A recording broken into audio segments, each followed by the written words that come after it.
I am Galactus. I am one of the 5 celestial gods. My body is unimaginably vast. To sustain my life and power, I must consume entire planets. I possess the ability to change my size at will. Being one of the Celestials, Reed Richards has no chance against me. He could have been torn apart effortlessly, even in my shrunken form. During a confrontation with the Celestials, I sensed a force in the universe not yet fully awakened, but strong enough to rival their power. I traced the energy to Earth. The source of that power was Franklin Richards, the son of Reed Richards and Susan Storm. I decided to come to Earth to claim him, but I did not intend to devour him. Franklin is the creator of the next universe, and I am destined to be its guardian. When my ship reached Earth, I leapt from the sky into the ocean. Even though I had deliberately reduced my size, the waves rose to towering heights. I stepped onto land. I picked up a handful of soil and inhaled it. Through this earth, I gauged whether the planet was suitable to be consumed. I began scanning the city. Following the energy, I quickly located the young Franklin. I walked toward him. The Fantastic Four sensed the danger. They attacked me, one after another, but their attacks posed no real threat. I effortlessly grabbed Franklin. As I prepared to leave, Susan Storm stepped forward. Her maternal power erupted in that instant. She actually shook me, a being of celestial level. In the end, she pushed me into the teleportation device with all her strength. The crisis was over. Okay. How many now? 7. Aha! When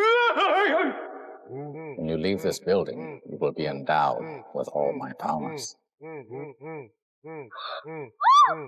And he saw that it was good.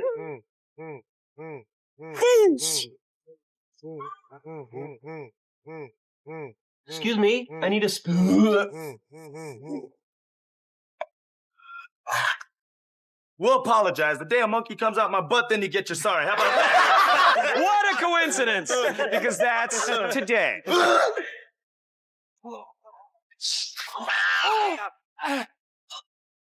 Hey, don't forget your parting gifts!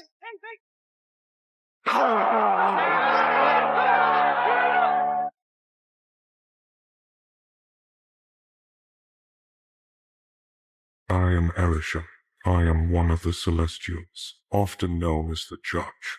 My primary duty is to determine whether a civilization on a planet deserves to exist. If it does not, I destroy it, so that a new Celestial may be born from the planet's core. My form is vast beyond comprehension. I command power on a cosmic scale, and I possess the ability to create life itself. Around 1 million years ago, we Celestials came to Earth. I led the first host to conduct genetic experiments on primitive humans. From those experiments, we created 3 branches of humanity. The first were the Eternals, immortal beings immune to disease, able to survive in extreme conditions, each possessing unique powers. Their purpose was to protect the seed of life we planted within the planet, ensuring that no deviant would disrupt the progress of civilization. The second were the deviants, beings of unstable genetic structure, grotesque in form, monstrous in nature. They were the failed creations destined to be purged.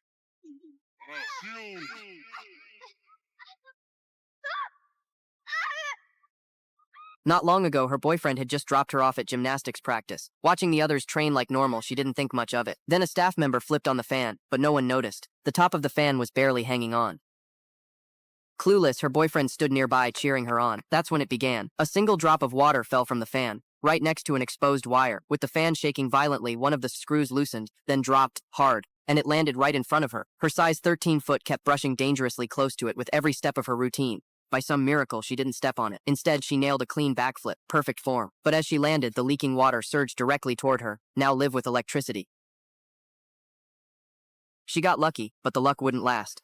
Later, during bar routines, another screw nearby began to wiggle loose. Right beneath it stood a new girl, unaware of the danger overhead. That screw, still hanging on, but just barely. Then, the new girl stepped on it, dead center. She lost her balance, tumbled down, and accidentally knocked over a canister of chalk. The powder burst into the air, blinding the woman mid-routine. In chemistry class, my classmates and I secretly mixed two elements. The moment we placed it in the alcohol lamp, the flame shot up violently. The teacher suddenly approached, so we immediately poured the fuel into the sink.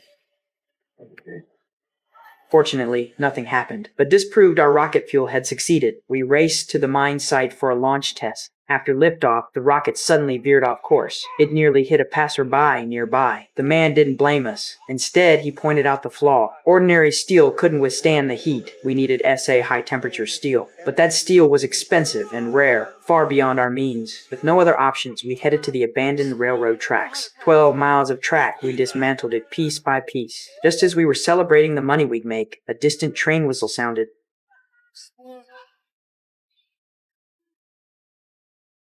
Thankfully, it was a false alarm. We sold the rails and bought a single bar of high-temperature steel. With the old man's help, we finished processing it. We resumed our experiments. Sometimes the rocket exploded, other times it wouldn't lift off. After over 30 failures, the top student pinpointed the issue: fuel purity. During launch, extreme heat expansion caused explosions, so we reformulated the fuel using 100% pure alcohol. Returning to the mine, we found it swarming with people. Turns out my brother had called his coworkers to watch us fail. I ignored them and activated the ignition. The rocket soared skyward, shooting straight into the clouds. The crowd erupted in cheers. Even the teacher gasped in amazement. Soon, we were invited to compete in a science fair. Winning an award could rewrite our lives. I shared the news with my father, but he said, "If you want fame, go play soccer. If that doesn't work, come mine coal. That's the stable path." But I didn't want to spend my life in a coal mine. To prove myself, I built a new rocket. Countdown complete. The rocket launched successfully. Everyone was stunned. You're a fucking coward. My wife, Amy Elliott Dunn, disappeared from our home on the morning of July 5th. She vanished, and overnight, I was the most hated man in America.